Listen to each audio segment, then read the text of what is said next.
नमस्कार। मैं अरुण के शर्मा, एनालिस्ट वन थॉट। आज एक भूली बिसरी हुई ऐसी स्टोरी मिली है जिसके विषय में अगर बात ना की जाए तो वो उचित नहीं होगा। उससे पहले आपसे बात करें पीर पंजाल के बारे में, एक रिक्वेस्ट कि आप मेरे चैनल अरुण के शर्मा एनालिस्ट वन थॉट को प्लीज़ सब्सक्राइब अवश्य करें। अब इसमें जो आपसे बात करना चाहते हैं और जो हमें प्राप्त हुआ है, क्या भारत अपना क्रीमिया वापस चाहता है? क्या दिल्ली 60 साल पहले पाकिस्तान को तोहफे में दिया गया रणनीतिक क्षेत्र वापस ले लेगा? अब ये कहा जाता है, अगर रेफरेंस दिया जाए बाइबल का, तो ये कहा जाता है कि पिता के पापों का दंड बच्चों को भुगतना पड़ता है। मतलब परिवार में अगर किसी बुजुर्ग ने कोई गलत काम किया है तो एक ठप्पा सा लग जाता है और वो उसकी पहचान बन जाती है। जम्मू कश्मीर के पहलगाम में हाल में हुए आतंकवादी हमले के मद्देनज़र ये भविष्य सूचक चेतावनी भारतीयों को 60 वर्ष पहले ही उनकी महाकाव्यात्मक अनुपात की ऐतिहासिक भूल की याद दिलाने आई है, जब नई दिल्ली ने रणनीतिक हाजिक पीर दर्रा, बहुत मशहूर हुआ किसी समय में, युद्ध के मैदान में कड़ी मेहनत से हासिल किया था, जिसको जीत को उसको वार्ता की जो बेज थी उस पर गवा दिया। हाजी पीर दर्रा पीर पंजाल पर्वतमाला में स्थित है, जो जम्मू और कश्मीर के पुंछ को पाकिस्तान के कब्जे वाले कश्मीर यानी पीओके के रावलकोट से जोड़ता है। ये 2637 मीटर यानी 8652 फीट की ऊंचाई पर स्थित यह रणनीतिक दर्रा पीओके घाटी पर नजर रखता है और आज कश्मीर घाटी में पाकिस्तानी आतंकवादियों के लिए घुसपैठ के मुख्य मार्गों में से एक मार्ग है। भारत हाजी पीर दर्रे को अपने पास रखकर पाकिस्तान को जम्मू कश्मीर में घुसपैठ का मुख्य मार्ग बनाने से रोक सकता था, परंतु आज वो हमारे हाथ में नहीं है। कैसे रोकें? जिससे भारत के जम्मू कश्मीर में समस्या पैदा करने की इस्लामाबाद की जो क्षमता है, ये जो नीयत है, उसको काफ़ी हद तक कम किया जा सकता था। हाजी पीर दर्रे से भारत को अन्य लाभ भी हुए। इससे पुंछ और उड़ी के बीच की सड़क दूरी 282 किलोमीटर से घटकर 56 किलोमीटर रह गई तथा इससे भारत को जम्मू और कश्मीर घाटी के बीच बेहतर संपर्क सुविधा प्राप्त हुई, जिससे सैन्य रसद और व्यापार से इसमें सुधार हुआ। विभाजन से पहले जम्मू कश्मीर घाटी को जोड़ने वाली मुख्य सड़क हाजी पीर से होकर गुजरती थी, लेकिन 1948 में पाकिस्तान द्वारा हाजी पीर दर्रे सहित पीओके पर कब्जा कर लेने के बाद यह मार्ग अनुपयोगी हो गया। कैसे?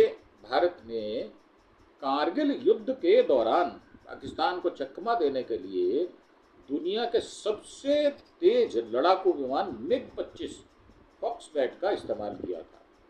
इस स्मारक दर्रे से भारत को पाक अधिकृत कश्मीर के अधिकांश भाग तक पहुंचना आसान हो जाता था, जिससे पाकिस्तान को वहां उसकी खतरनाक स्थिति का लगातार एहसास होता अगर वो हमारे पास होता। दूरदर्शिता की भारी कमी को दिखाते हुए भारत ने सौदेबाजी की मजबूत स्थिति के बावजूद वार्ता की मेज पर युद्ध क्षेत्र में मिली अपनी सफलता को गवा दिया और हाजी पीर दर्रा इस्लामाबाद को वापस कर दिया। अब ये जो वापस किया गया, अब ये कैसा कहा जाता है कि भाई अगर कोई बात करे तो 3 पीढ़ियों के बाद भी वो वापस आ जाता है। वही हुआ भारत के साथ। भारत को 3 पीढ़ियां, मतलब करीब करीब ऐसा समझ ले कि बीच में जो प्रधानमंत्री बदलते रहे, अगर उसको छोड़ दें तो एक रिजीम है जवाहरलाल नेहरू साहब का, इंदिरा गांधी का और राजीव गांधी साहब का और मनमोहन सिंह साहब का। तो ये जो इनके बाद भारत को वो सता रहा है, मतलब टीस दे रहा है। और पाकिस्तान कश्मीर में घुसपैठ और आतंकवाद के लिए हाजी पीर दर्रे का उपयोग करके भारत को हजारों लाखों घाव भी दे रहा है, सैकड़ों घाव दे रहा है। 1965 के युद्ध में पश्चिमी सेना के कमांडर लेफ्टिनेंट जनरल को एक ब्रिगेडियर थे,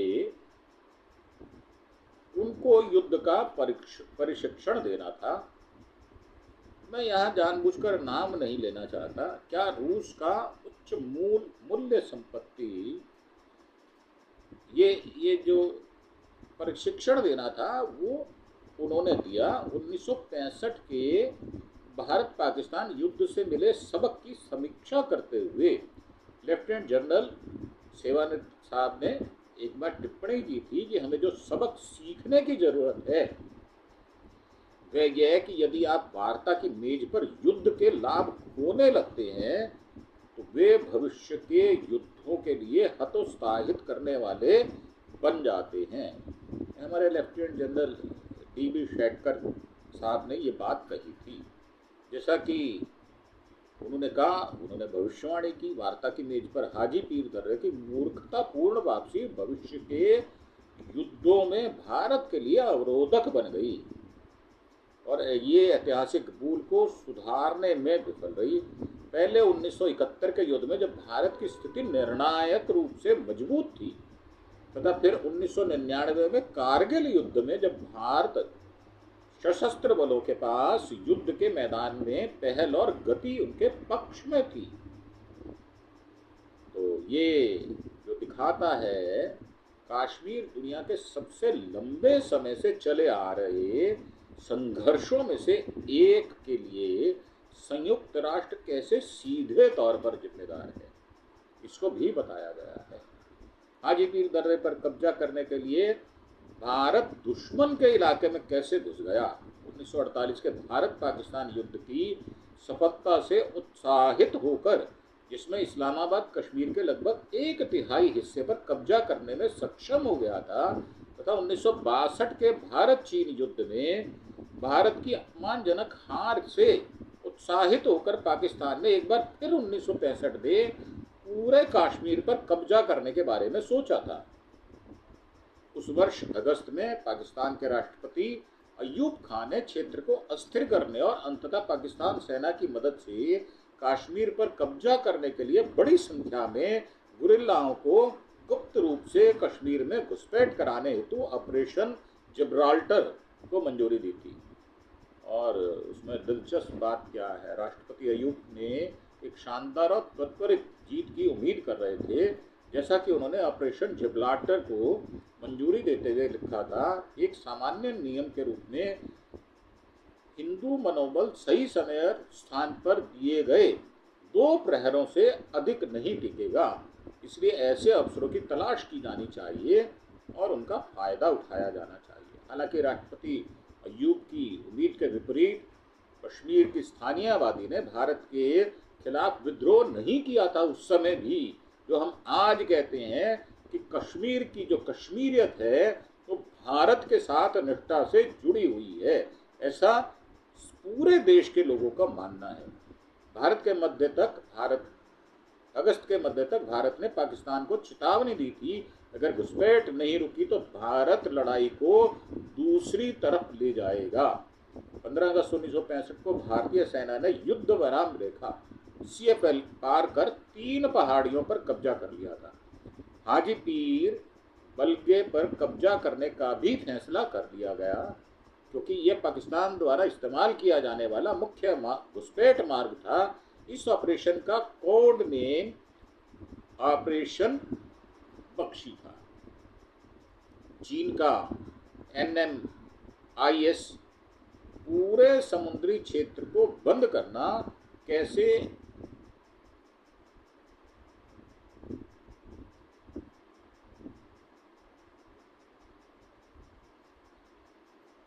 ये इस ऑपरेशन का कोड नेम ऑपरेशन बख्शी था। हाजीपीर दर्रे पर पूर्व में बेदौरी करीब 3760 मीटर, पश्चिम में सांक 2895 मीटर और दक्षिण पश्चिम में लेड वाली गली 3140 मीटर की पहाड़ी विशेषताएं हावी थी, जिनमें से सभी को हाजीपीर दर्रे से निपटने से पहले कब्जा करना आवश्यक था। बेदौरी, उड़ी और हाजीपीर दर्रे से लगभग 14 किलोमीटर दक्षिण पूर्व में था, जो बेदौरी से 10 किलोमीटर आगे था। 1965 के युद्ध के दौरान पश्चिमी सेना के कमांडर लेफ्टिनेंट जनरल साहब का हाजीपीर का दौरा करते हुए वहाँ पर उन्होंने काफ़ी कुछ जो है काम किया था। दर्रे पर कब्जा करने का काम 19 इन्फेंट्री डिवीज़न को सौंपा गया, जिसका नेतृत्व मेजर जनरल साहब कर रहे थे।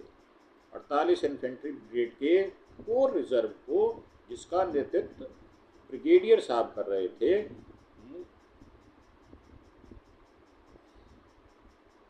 और उन्होंने अपने अधिकारियों को बताया कि जो शिकायत 1947 से हम करते आ रहे हैं, सरकार हमें हमला करने या आक्रामक होने की अनुमति नहीं देती, लेकिन इस बार हमें किसी भी कीमत पर हाजीपीर पर कब्जा करने का स्पष्ट आदेश दिया गया है। जब मैं किसी भी कीमत पर कहता हूँ तो एक नागरिक का मतलब 100% हताहतों से हो सकता है, मतलब 100% इंजर्ड। लेकिन मैं एक पैदल सैनिक के रूप में कहता हूँ कि जब आपके 40% हताहत हो जाए, मतलब 100 में से 40 आपकी जो लोग हैं वो हताहत हो जाए, तभी मेरे पास वापस आए, अन्यथा घर चले जाए। अब ये 26 अगस्त को एक पैरा बटालियन सांक की ओर बढ़ी। उन्हें भारी बारिश के बीच खड़ी चढ़ाई करनी थी। पाकिस्तान की चौकियों की अच्छी तरह से रक्षा की गई थी। सांक पर कब्जा करने के बाद भारतीय सेना ने लेड वाली गली पर आगे बढ़ते हुए अगले दिन उस पर कब्जा कर लिया। योजना यह थी कि बेदौरी पर कब्जा किया जाए, लेकिन ये जो ऑपरेशन का नाम था ब्रिगेडियर बख्शी को पता था कि अब तक पाकिस्तान को यह एहसास हो चुका होगा कि भारतीय हाजीपीर दर्रे पर कब्जा करने की कोशिश कर सकते हैं, इसलिए उन्होंने सीधे हाजीपीर दर्रा पर जाने का एक तरफा फैसला किया। और वहाँ पर हमारे मेजर जो दयाल साहब थे, उसको कार्य सौंपते हुए ब्रिगेडियर जो बख्शी ने कहा कि यदि आप हाजीपीर को जीत लेते तो आप हीरो बन जाएंगे, लेकिन यदि आप ऐसा नहीं कर पाते तो मुझे एक तरफा निर्णय लेने के लिए गिरफ्तार कर लिया जाएगा। अब ये दयाल साहब ने 27 अगस्त की पूरी रात भरी बारिश में पैदल यात्रा की और सारी बाधाओं के बावजूद 28 अगस्त को हाजीपीर दर्रे पर कब्जा कर लिया।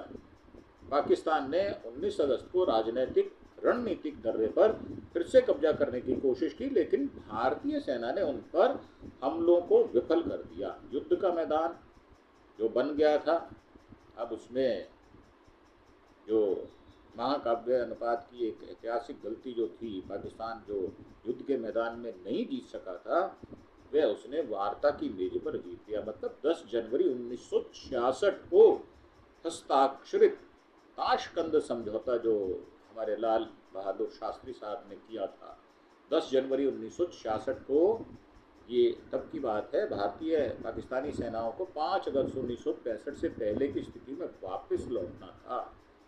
इस यथार्थ स्थिति काफ़ी धैर्य और दृढ़ संकल्प के साथ बहादुरी से लड़े गए हाजीपीर दर्रे को वापस करना भी शामिल था, जो कि कष्टकर था।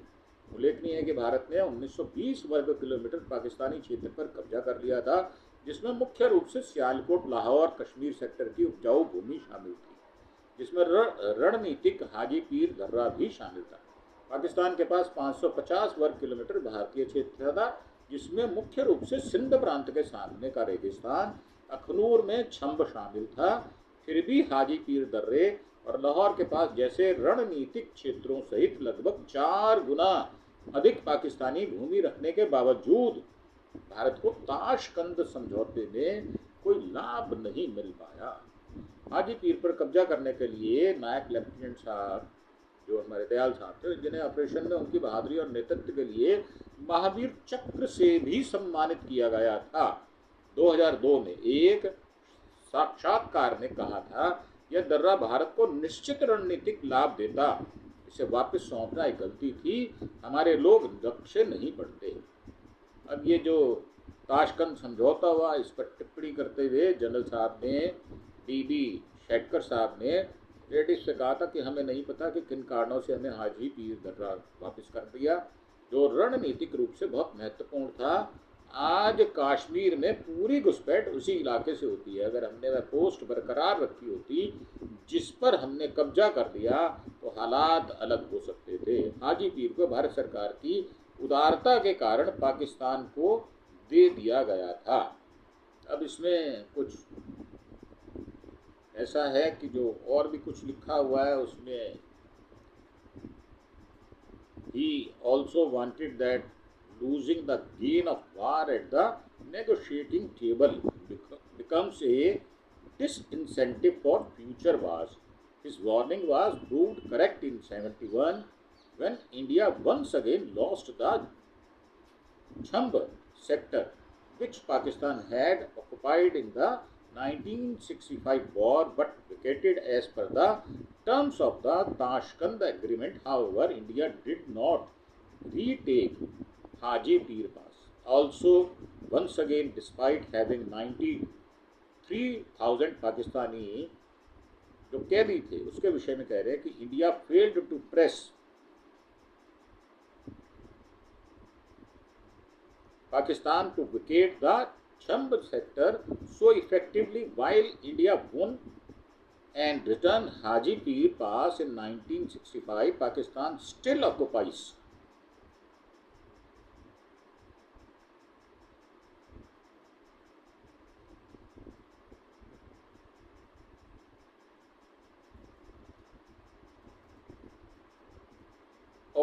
the Chamb sector. Pakistan has continuously used the same Haji Pir Pass for infiltration in India and supporting terrorism in Kashmir. Reporting the Indian government mistake in 1965, India's Defence Minister Rajnath Singh said in January this year that after the 1965 war with Pakistan had the Indian government converted the strategic advances gained by military into strategic advantage on the negotiating table, the problem of cross-border infiltration would have been solved. ये जो बात है ये काफ़ी अंदरूनी बात है जिसकी हम बात कर रहे हैं. Jammu Sakhnur at a function to mark Armed Forces Veteran Day on January 14, Rajnath said Indian forces had succeeded in unfurling the tricolor at Haji Pir in 1965. तिरंगा लहरा दिया गया था. If it was not returned to the negotiation table, the infiltration routes of militants could have been closed. उस समय बंद हो जाता वो रास्ता. India lost two historic opportunities in 71 and 99 to retake the Haji Pir Pass and permanently shut Pakistan's main infiltration route into Kashmir. However, India has now come to correct this historical mistake and punish Pakistan for aiding terrorism in India by once again recapturing the Haji Pir Pass. In the wake of the latest terror attack, one thing is clear: for addressing a critical security lacuna in Kashmir, India must wrest back and control of its strategic Crimea, Haji Pir Pass, that New Delhi gifted to Islamabad in 1966, just like the Soviet Union gifted Crimea to Ukraine in 1954. India gifted Haji Pir Pass to Pakistan in 1966. The time has come to correct that historical wrong. India must get in Crimea back. ये बात कही गई है और पाकिस्तान वायुसेना के बाद अब चीन की भी जो मांग कर रही है, उसमें देखने वाली बात ये है कि हमने जो ये हिस्टोरिकल गलती कर दी उसका खमियाजा हमको आज भी भुगतना पड़ रहा है। मेरा आपको एक बार फिर से ये सारा याद कराने का मकसद यही है कि जो दुश्मन होता है ना, वो दुश्मन ही होता है। वो कभी भी अपनी बाजी हरकतों से, जो उसकी खराब हरकतें होती हैं, उससे बाज नहीं आता। और 1948 से लेकर आज तक करीब करीब 7-8 दशक हो गए पाकिस्तान हमें ऐसा व्यवहार करता है, भारत से दुश्मनी निकालता है। भारत को भी उसको दुश्मन समझकर ही तहस नहस और नेस्तनाबूद कर देना चाहिए, ऐसा मेरा विचार है। और इसी के साथ हम ये भी कहते हैं कि जो हादसा हुआ पहलगाम का, उसमें कश्मीर के लोग जो हैं, जो कश्मीरियत है वो हिंदुस्तान के साथ खड़ी है। बहुत सारे वीडियोस अब सामने आ रहे हैं कि जिन लोगों को पाकिस्तान वापस जाना पड़ रहा है वो रोते बिलखते जा रहे हैं, और वो इस बात को साफ तौर पर मान रहे हैं कि जो भारतीयों के साथ, निहत्थे भारतीयों के साथ किया गया, वो क्रूरतम से क्रूर जो है उन्होंने व्यवहार किया और उनकी जान ले ली। बेकसूर लोग, जिनके पास हथियार नहीं थे, जिनके पास एक डंडा तक नहीं था, उनको गोलियों से छलनी कर दिया गया। ऐसे पाकिस्तान को तहस नहस कर देना ही एकमात्र विकल्प के रूप में मुझे नज़र आता है। भले ही वो कितना यूएनओ की शर्तों के मुताबिक ठीक या गलत हो, ये मैं नहीं जानता, परंतु मेरा आक्रोश जो है उनके प्रति पूरा है। इसी के साथ आपसे आज्ञा लेंगे। एक बार फिर से प्रार्थना, आप मेरे चैनल अरुण के शर्मा एनालिस्ट वन थॉट को प्लीज़ सब्सक्राइब और लाइक और शेयर भी करें। हम आपसे कोई फाइनेंशियल सपोर्ट नहीं चाहते, हम चाहते हैं कि आप हमें मॉरल मेंटल सपोर्ट दें, ताकि हम इस प्रकार की और खबरें जो हैं आपके लिए लेकर आए। धन्यवाद, थैंक यू, जय हिंद, जय भारत।